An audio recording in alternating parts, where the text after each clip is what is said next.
અત્રે જે આપણે અહીંયા આગળ ઉપસ્થિત થયા છીએ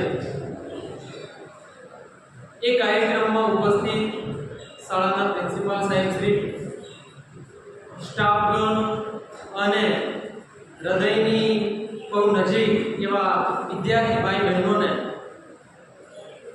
આજની થોડી કાલી ખેલી ભાષામાં જે કારગિલ વિજય દિવસને તમારી સમક્ષ વર્ણન કરવું છે અને માત્ર ને માત્ર એ છે વીર બંકાઓ જે દેશ માટે આજે જે આપણે આઝાદીના શ્વાસ લઈ રહ્યા છીએ એના માટે કઈ કેટલાય લોકોએ પોતાના લીલુડા માથાના બલિદાન આપ્યા છે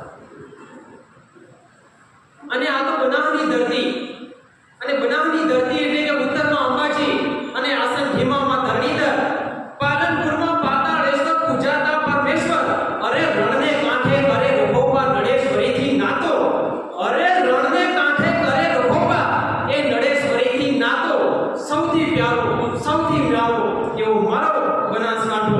એવી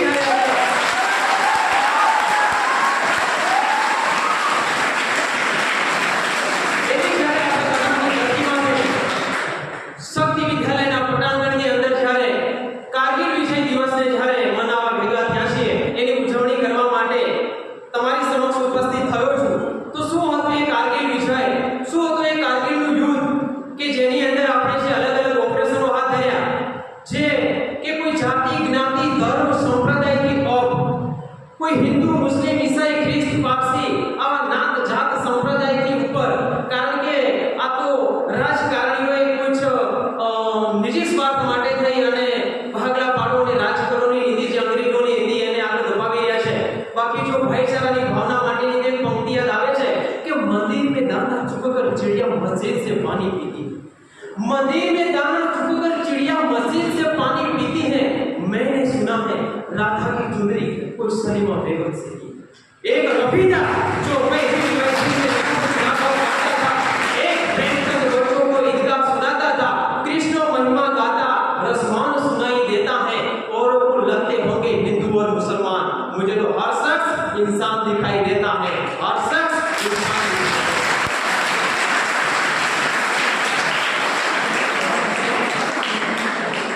અને એક આગલી વિષય દિવસની અંદર થલ સેના દ્વારા વિષય ઓપરેશન, નૌકા સેના દ્વારા તાલવાર ઓપરેશન લોન્ચ કર્યા અને જે ઘુસપેઠિયા જે ભારતની અંદર ઘુસ્યા હતા, ભારતની સરહદોને દબાવવાનો પ્રયત્ન કરતા હતા, એ લોકોને આપણે છડવા તોડ જવાબ આપ્યો હતો આપણી સેનાએ. એના તરફ આગળ વધવું છે તો ખરેખર ઘટના ક્યાંની છે તો કે ઈસવીસન 1998 ની સાલ બધાને ખ્યાલ હોય. એસએસ ના નાતે મેં ઘણીવાર વિદ્યાર્થીઓને કીધું છે કે ઈસવીસન 1998 નો સમય એટલે કે ભારતને એવા બે મહાન નેતાઓ મળ્યા, એક એટલે કે અટલ બિહારી વાજપેયી અને એક રાષ્ટ્રપતિ તરીકે એટલે કે ડોક્ટર એપીજે અબ્દુલ કલામ. આ બંને મહાન નેતાઓએ સાથે મળી સંઘર્ષ કરી અને ભારતને પરમાણુ સંપન્ન દેશ બનાવ્યો. એ સમયે પાકિસ્તાન પણ પરમાણુ સંપન્ન દેશ બને છે અને જો પરમાણુ સંપન્ન દેશો વચ્ચે યુદ્ધ થાય તો એ ભયાનક એની જ્વાળાઓ આખા વિશ્વમાં ફેલાય. એટલા માટે થઈ અને 21 ફેબ્રુઆરી 1999 માં બસ દ્વારા દિલ્હીથી લાહોર જવા માટે અટલ બિહારી વાજપેયી રવાના થાય છે. અને જ્યારે પોતે લાહોરની અંદર બસમાંથી ઉતરે છે એ સમય પાકિસ્તાન ત્યાંના જે જનરલ હોય છે પરવેઝ મુશર્રફ એમના દ્વારા ભવ્ય સ્વાગત કરવામાં આવે છે અને બંને દેશો વચ્ચે જે લાહોર સમજૂતા એટલે કે હસ્તાક્ષર થયા કે હવે આપણી વચ્ચે જે પણ મનમુટાવ હતા, જે પણ આપણે પહેલા જે યુદ્ધો લડ્યા એ હવે આજથી આપણે નવો અધ્યાય શરૂ કરીએ. આપણે બંને દેશો સાથે મળી અને જે જમ્મુ કાશ્મીરનો પ્રશ્ન છે એને પણ આપણે સોલ્વ કરી દઈશું. એની અંદર કોઈ પણ દેશને આપણે ઇન્ટરફેર નહીં કરીએ. અને અટલ બિહારી વાજપેયીના સન્માનની અંદર 21 તોપોની સલામી આપવામાં આવે છે મિત્રો, પણ કોઈને ખબર નથી કે 21 તોપોની જે સલામી જે આપી રહ્યા છે સન્માનમાં, એના 3 મહિના પછી એ તોપોને આપણા ભારતીય સૈનિકોના સીના ઉપર મોડવાના છે. અને ખરેખર ઘટના પણ કંઈક એવી જ ઘટે છે. એ સમય છે પરવેઝ મુશર્રફ જે એક પ્લાન બનાવે છે, ત્યાંના જે કેપ્ટન જે જનરલ હોય છે એ પ્લાન બનાવે છે કે જે કારગિલનો એરિયા છે ત્યાં આગળ -30 40 ટેમ્પરેચર હોય છે, તો એ સમયે આપણે પણ શું કરતા હતા, તો આપણી પણ સેના એ જ્યારે ઠંડીની ઋતુની અંદર આપણી સેના પણ એ બંકરો હથિયારો જે બંકરો હતા એ બંકરો છોડી અને પાછી આવી જતી હતી અને પાકિસ્તાનની સેના પણ એ સરહદેથી પાછી ચાલી જતી હતી. ફરી એ લોકો મે જૂન મહિનાની અંદર જતા હતા, પણ 1999 ની સાલ કંઈક અલગ જ એ લોકો વિચારી હતી. 1999 ની અંદર જે પરવેઝ મુશર્રફ હોય છે એમણે પ્લાન બનાવ્યો ઓપરેશન અલભદ્ર, એમને નામ આપ્યું ઓપરેશન અલભદ્ર. અને એ ઓપરેશન અલભદ્રની અંદર બીજા પણ ઘણા બધા હોય છે, એમના જે ખાસ આર્મી ચીફ જનરલ જેની અંદર જનરલ અઝીઝ ખાન અને મેજર જનરલ જાવેદ હસન પણ હોય છે. એવું કહેવામાં આવે છે કે જાવેદ હસન એ અલભદ્રની રૂપરેખાને પોતે જ તૈયાર કરી હતી. અને જે જૂન મહિનાની અંદર જે આપણે મતલબ કે જે આપણા જે બંકરો છોડી પાછા આવતા હતા 1999 ની અંદર આપણી સેના તો પાછી આવી ગઈ, પણ આ લોકોએ જે આપણી સેના પાછી આવી ત્યારે આપણા જે બંકરો હતા એ બંકરોની અંદર એમના જે આર્મીના સૈનિકો છે એ ભારે મશીન ગન લઈ, સ્ટિંગર મિસાઇલ લઈ અને આવા ભારે હથિયારો લઈ અને બંકરોની અંદર છુપાઈ જાય છે. ભારતને આ વાતનો કોઈ ખ્યાલ નથી, ભારતના આર્મીના સૈનિકોને કોઈ આ વાતની હલચલની ખબર નથી, પણ એ વિશેષ એ જે પહાડી એરિયા જેને કહેવાય એ પહાડી એરિયાની અંદર ઇન્ડસ્ટ્રી એરિયા ન હોય ત્યાં આગળ એ લોકો પાલતુ પ્રાણીઓની અંદર યાક ને આવા બધા પ્રાણીઓ રાખ્યા. તો ત્યાં આગળ જે એક વ્યક્તિ હોય છે જેનું નામ હોય છે તાસીફ દિયાર. આ તાસીફ દિયારનો એક યાક છે, એ યાક ત્યાં આગળ ખોવાય છે અને ત્યાં આગળ પોતે દૂરબીનની મદદથી એ યાકને શોધવાનો પ્રયત્ન કરે છે અને જે કારગિલ, મોસ્કો, દ્રાસના જે એરિયા જે છે ત્યાં આગળ એને કંઈક હલચલ દેખાય છે. હલચલ દેખાય છે એ સમયે એ વ્યક્તિએ જે હલચલ દેખી એ આપણા આર્મીના જવાનોને આવીને વાત કરે છે કે ત્યાં આગળ સરહદ ઉપર કંઈક માણસોની અવરજવર કે કંઈક ખોદકામ કરતા હોય એવું લાગે છે. પેટ્રોલિંગ પાર્ટી નિમવામાં આવી, આપણા ભારતીય સૈનિકોએ ઉડાન ભરી અને જોયું અને જાણ્યું તો ખબર પડી કે કોઈ આતંકવાદી ઘૂસ્યા છે. સમજો જે તે સમયે આપણને એ ખ્યાલ હતો કે આ તો કોઈ આતંકવાદી ઘૂસપેઠિયા હોટેલ અને અંદર ઘૂસ્યા છે. અને જે પેટ્રોલિંગ પાર્ટી નિમવામાં આવી એ પેટ્રોલિંગ પાર્ટી જ્યારે રિસર્ચ કરવા જાય છે ત્યારે એ 4-5 જે જવાનોને ત્યાં ને ત્યાં શહીદ કરી દેવામાં આવે. ખ્યાલ આવ્યો કે આની પાછળ કંઈક મોટું ષડયંત્ર છે. અને એ છે કારણ કે એ લોકોનો પ્લાન હતો કે જે લદ્દાખથી લેહ જે નેશનલ હાઈવે નંબર 1A જેને આપણે 1A કહીએ છીએ એ લોકોને કાપી દેવાનો પ્લાન હતો. કારણ કે જો એ નેશનલ હાઈવે 1A કપાઈ જાય જેને કંટ્રોલ ઓફ પોઈન્ટ જે આપણે સરહદ પર જે રેખા છે એ જો 1A જો નેશનલ હાઈવે કપાઈ જાય તો ભારતના સૈનિકો સિયાચીન ન જઈ શકે અને જો સિયાચીન ન જાય તો ભારતના કબજામાંથી સિયાચીન જતું રહે. એટલે એ લોકોએ પહેલો ટાર્ગેટ બતાવ્યો કે આપણે પહેલું જ કામ કરશું કે જે શ્રીનગરનો જે લદ્દાખ જે નેશનલ હાઈવે નંબર 1A છે એને આપણે કટ કરી દઈશું. એ લોકો ઊંચી જગ્યા પર શિફ્ટ થઈ જાય છે અને ધીમે રહી અને ભારતની સેનાને ખ્યાલ આવે છે કે ખરેખર અહીંયા આતંકવાદી નથી પણ આતંકવાદીઓના ભરોસે અને આતંકવાદીઓના વેશની અંદર પાકિસ્તાનની આર્મી બેઠી છે.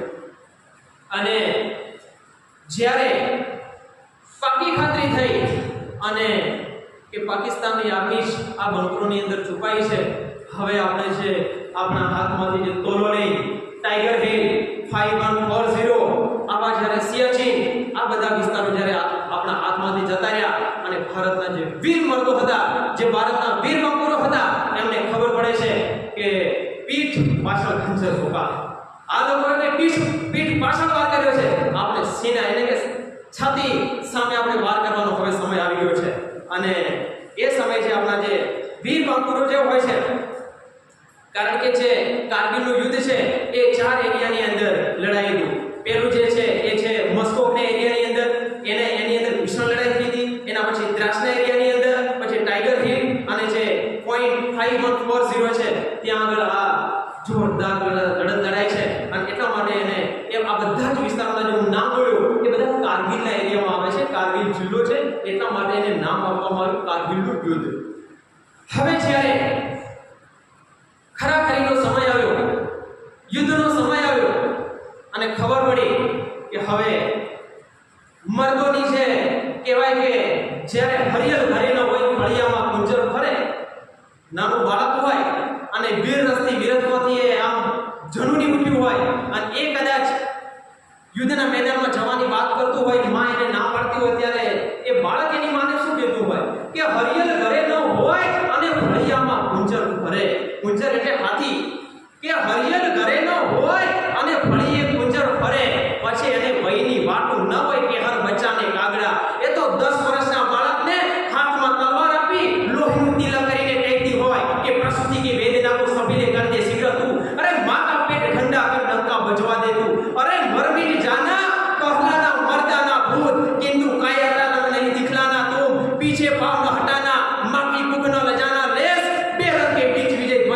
પડે હતું એવા જ્યારે ભારતીય સૈનિકોએ સરહદ માટે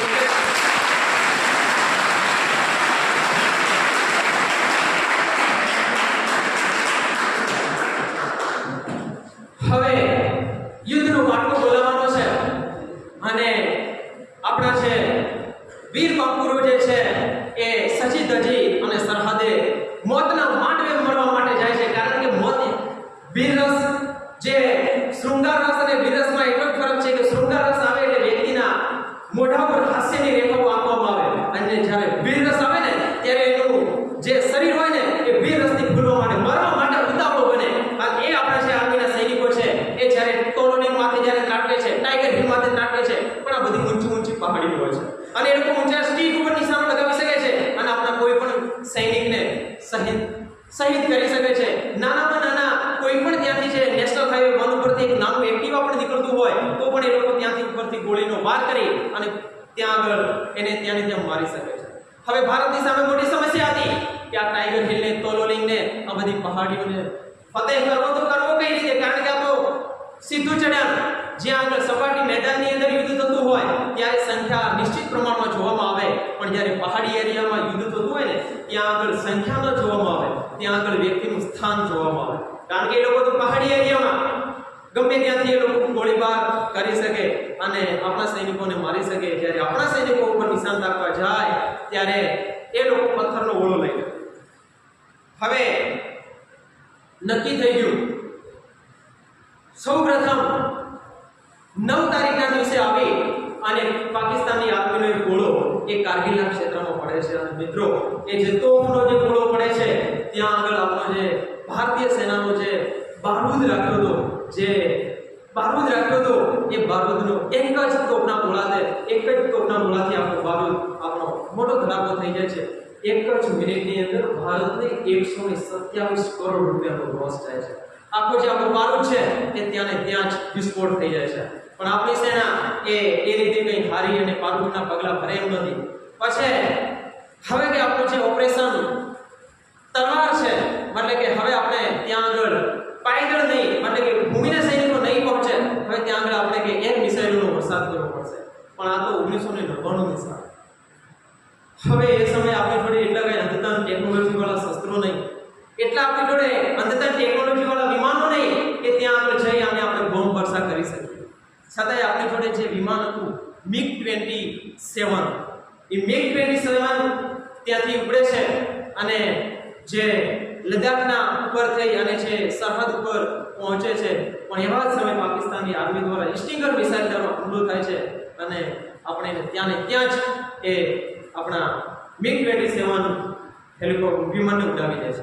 આપણો સેના માટે કાળો દિવસ રહ્યો.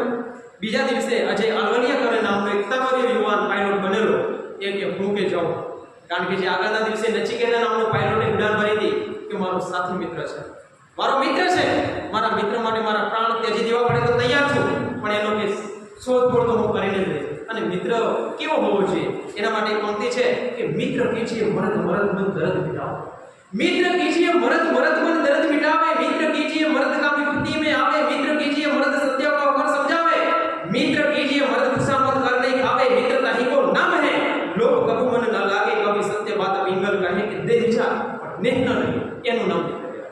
આ મિત્ર એ નચિકેતા છે ઉડાન ભરી અને જે સ્ટિંગર મિસાઇલના હુમલાની અંદર જે શહીદ થયા એના પછીનો મિત્ર અજય અલવલિયા નામનો જે યુવાન હોય છે એ ઉડાન ભરે છે. પણ એ સમયે એકબીજા પણ એની સાથે પાયલોટ હોય છે એકે સિન્હા કરી. આ એકે સિન્હા અને બંને જણા ઉડાન ભરે છે અને જે પાકિસ્તાનની અંદર કુલટેરી નામની જગ્યા છે, આ લોકોએ ખબર નહીં સરહદને ક્રોસ કરી અને એમના એરિયાની અંદર જઈ અને આજે પેલો જે અજય અલવલિયા કહે છે કે હું મિસાઇલ લો કર દઉં કે આ નીચે કુલટેરી કંઈક જગ્યા દેખાય છે ને અહીંયા આપણે ખાસા બધા સૈનિકો હોય એવો જમાવડો દેખાય છે, એટલે પેલા ભાઈએ કીધું કે મિસાઇલ લો કરવામાં વાંધો નથી, પણ હવે આપણે કયા સ્થળે છીએ, જરા રડારના સંપર્કમાં તો છો ને કે રડારના સંપર્કમાં છે ને હાલ કે આપણે પાકિસ્તાનની સરહદમાં પૂછ્યા છે તો કે માફ કરજો, જો આપણે જો કદાચ અહીંયા આગળ મિસાઇલ લોક કરી દીધી અને આપણે આક્રમણ ઉપર દેશ સાબિત થઈ જઈશું અને આપણા ઉપર વિશ્વના દેશો ચડી બેસે. અને સમયના સંજોગે સારું થયું કે મિસાઇલ ત્યાં આગળ આપણે मतलब કે એને ઇસ્તેમાલ मतलब કે ઉપયોગ ન કર્યો, નહીંતર એ જ કેમ્પની અંદર પાકિસ્તાનના વડાપ્રધાન અને પાકિસ્તાનના જે જનરલ પરવેઝ મુશર્રફ પણ હતા. કારણ કે યુદ્ધમાં સૈનિકો મરે, કેપ્ટન મરે, એનો કોઈ ચિંતા નહીં, કારણ કે એ તો દેશ માટે પ્રાણની આહુતિ આપતા હોય. પણ જ્યારે કોઈ પોલિટિકલ નેતા એની અંદર હોય અને એ વ્યક્તિ જ્યારે એના પ્રાણ ગવાય છે તો એ મોટું વિશ્વયુદ્ધની જ્વાળાઓ ફાટી નીકળે. કારણ કે પ્રથમ વિશ્વયુદ્ધની અંદર એવી જ ઘટના ઘટી હતી કે જ્યારે ઓસ્ટ્રિયાના રાજકુમાર જે છે એ રાજા અને રાણીની સર્બિયા નામની એક ઉગ્રવાદી સંસ્થાએ જ્યારે બ્લેક એન્ડ નામની ઉગ્રવાદી સંસ્થાએ જ્યારે ગોળી મારીને હત્યા કરી અને સર્બિયાએ મતલબ કે એ એક મોટું વિશ્વયુદ્ધનું સ્વરૂપ ધારણ કરે છે. પણ સારું થયું કે એ સમય જતો રહ્યો. હવે આપણા વિમાનો ઉડાન ભરે છે પણ બંને વિમાનોને તોડી પાડવામાં આવે છે. હવે કરવું શું? ત્યાં આપણી જોડે જે MI-21 MI-24 નામના જે હેલિકોપ્ટર હોય છે એમની ઉડાન ભરાવે છે. પણ એ સમયે એ હેલિકોપ્ટરનો ઉપયોગ પણ સૈનિકોની હેરાફેરી માટે કરવામાં આવતો અને આપણા ત્યાંના જે એન્જિનિયરો દ્વારા કહેવામાં આવે છે કે અમે આને મોડિફાઈ કરી અને એની અંદર મિસાઇલ ગોઠવાઈ શકે એવા કંઈ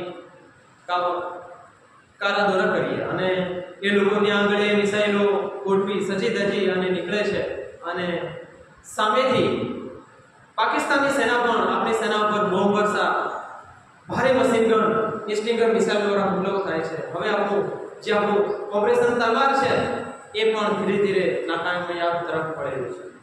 ત્યારબાદ આપણે જે લડાકુ જે યુદ્ધ જહાજો છે એ યુદ્ધ જહાજોને મિરાજ 2000 નામનું જે આપણું યુદ્ધ જહાજ છે એ યુદ્ધ જહાજને ત્યાં આગળ ઉતારવામાં આવે છે અને આપણે જે બપોર સ્કોપ જે છે એ બપોર સ્કોપ એ પાકિસ્તાનની સેનાના તાજ ખાડા કરી દે છે. પરંતુ આપણે તોલોલિંગે તો કબજે કરી લીધું. તોલોલિંગ ઉપર જ્યારે આપણો ધ્વજ ફહેરાયો ત્યારે જે ભારતીય સૈનિકોના જે મનોબળ વધ્યા, પણ જે ટાઈગર હિલ એટલે જે ઊંચી પહાડીઓ જે 5140 પોઈન્ટ આના ઉપર કબજો મેળવવો એટલે મુશ્કેલ હતું.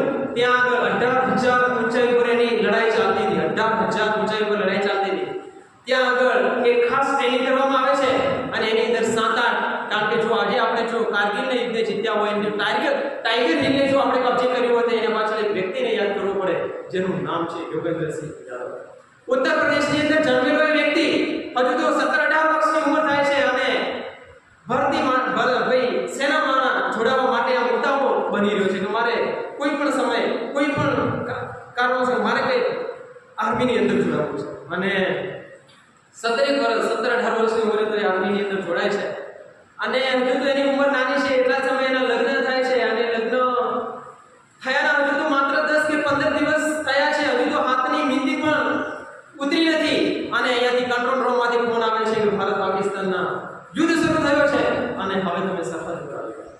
અને જે વ્યક્તિ પરણવા માટે જે શૃંગાર રસમાં હતો અને જ્યારે હિમાલયના ખોપરાની માથે જાય છે અને પોતાના મિત્રો સાથે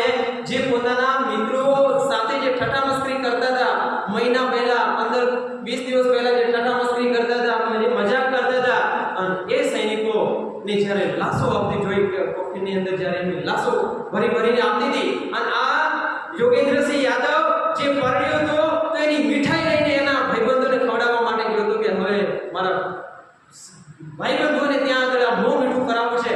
અને જ્યારે હિમાલયના ખોપરાની માથે પહોંચ્યો અને જ્યારે એના બેરુબંધોની જ્યારે લાશો આવતી જોઈ ત્યારે હાથમાંથી જે મીઠાઈના બોક્સ હતા એ મીઠાઈના બોક્સ પડી ગયા અને એ શૃંગાર રસમાં વ્યક્તિ હતો અને વીર રસથી શરીર ફૂલાવવા માંડ્યું અને ત્યાં આગળ બોલ્યો કે સાહબ હવે અબ મુझे तुम आदेश दो कि कहां और कैसे वार करना. તમે ખાલી મને આજ્ઞા કરો કે કઈ રીતે અને ક્યાં આગળ હુમલો કરવાના થાય છે. તો કે યુદ્ધને હોશથી નહીં, જોશથી નહીં, હોશથી જીતવાનું છે.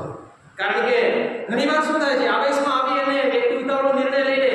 વચ્ચે એક નાનો પ્રસંગ કહ્યું કે જ્યારે હલ્દીઘાટીના યુદ્ધની અંદર મહારાણા પ્રતાપ અને અકબર વચ્ચે જ્યારે યુદ્ધ થાય છે એ સમયની અંદર મહારાણા પ્રતાપે ઉતાવળે લીધેલો નિર્ણય હતો. એ કોઈ ધર્મના નામે યુદ્ધ નતા થતા, કોઈ હિન્દુ મુસ્લિમના નામે યુદ્ધ નતા થતા, રાજા રજવાડાઓ માટે યુદ્ધ થતા. જો કદાચ હિન્દુ મુસ્લિમ માટે થતા હોય તો કદાચ અકબરનો સેનાપતિ રાજા માનસિંહ ન હોય અને મહારાણા પ્રતાપનો સેના હાકિમ સૂર ન હોય. મતલબ કે રાજા રજવાડો માટે તો જે પ્રાચીન સમયથી યુદ્ધ થતા આવ્યા છે. અને આ વ્યક્તિ કે કહાં પર कैसे वार करना है आदेश दो કે 18,000 નો ઊંચે જવાનો છે, ટાઈગર હિલ પર કબજો કરવાનો છે કે અને ઉપરથી કે તલવારની ધણેરાની બોલે છે, મશીન ગનની ધણેરાની બોલે છે, ગોળીબાર સતત ચાલુ રહે છે અને સામે ચડવું એ મુશ્કેલ રહેશે. પણ એવા કોઈ નરબંગાઓ હોય જે ભૂમ માટે મરવા માટે એક સેકન્ડ પણ ખચકાટ ન કરે, એવા વીર બાબરોને કે પાછળથી કોઈ ચડી શકે તો ટાઈગર હિલ આપણે કબજે કરી શકીએ, બાકી ટાઈગર હિલ આપણા કબજામાં નહીં રહે.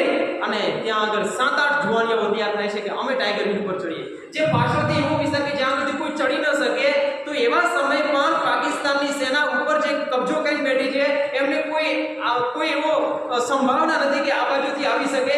છતાં પણ કલાક 2 કલાક એવો સમય આવે ને એટલે એ લોકો ઉપરથી ખાલી એમને એમ મતલબ કે મશીન ગનની ધણેરાની બોલાવે.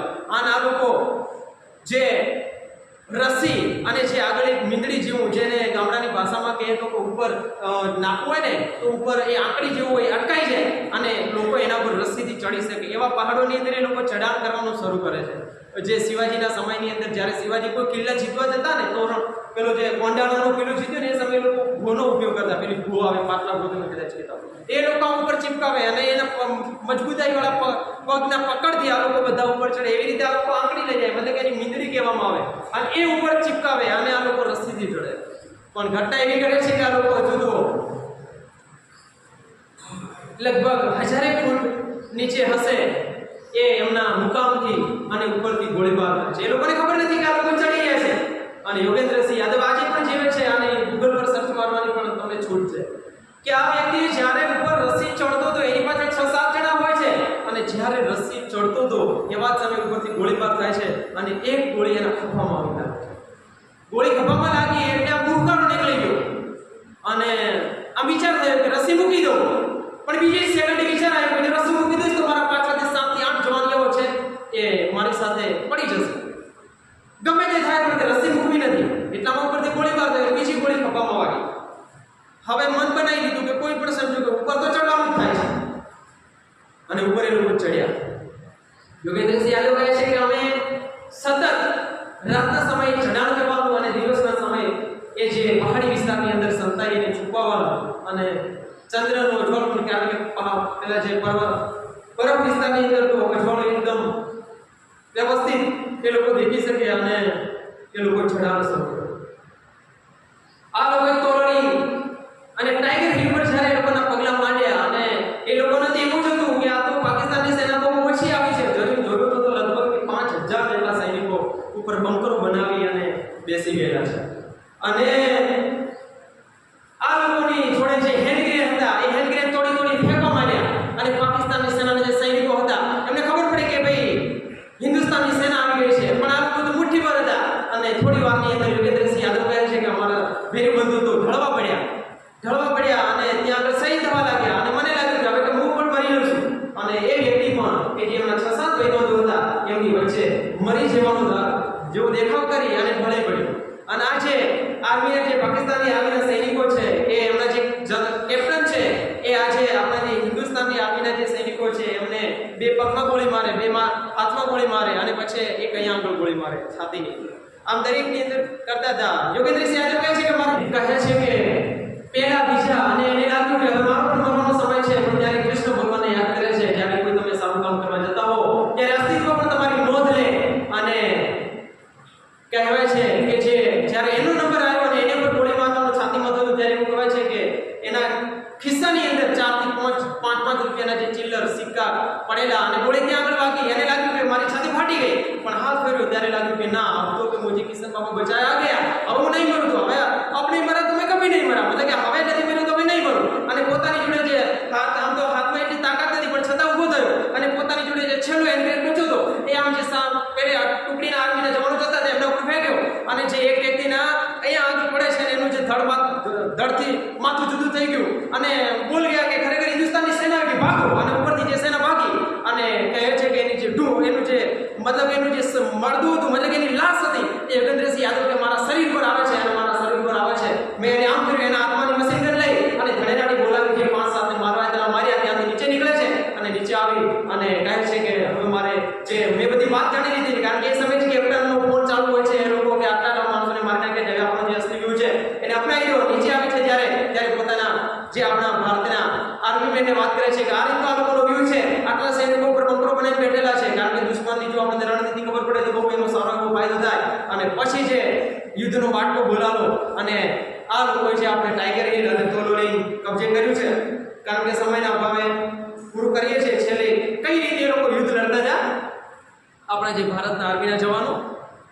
તો કે હાંડા રોડિયા પાંચરો વાળા આગળ એની ભાગ છૂટ્યા ભાગ બોલી ગામડામાં થયા આગ ભાગ જટાસી કાળા ચાલા પછુટા પે નામ જાણે ટૂટા આસમાન કે તા ફૂટે જમીતા ચાલા ફળા દેખ વાળા પરલે કાળા વેર જાગ્યા પાંડ વાળા રગે ગાળા રંગતાળા ફૂલ ફોગેલા ફૂલા ભાઈ વાદળાના નોર પડે તાળી બંદૂકારી ભાગે રણાતું હાંડા રોડિયા પાંચરો વાળા આગળ એની ભાગ છૂટી ભાગ બોલી ગામડામાં થયા આગ ભાગ જટાસી કાળા ચાલા પછુટા પે નામ જાણે ટૂટા આસમાન કે તા ફૂટે જમીતા ચાલા ફળા દેખ વાળા પરલે કાળા વેર જાગ્યા પાંડ વાળા રગે ગાળા રંગતાળા ફૂલ ફોગેલા ફૂલા ભાઈ વાદળાના નોર પડે તાળી બંદૂકારી ભાગે રણાતું કેકાળ જણકી ગડી રણકી પાંદરા ગડી સરદી રંગ ઘા ઉડિયા તોડા રણકી સિંધવા રાગ રણકી ઉડિયા રોગે રણકી મામલા કરે ઉના માર માર માર માર માર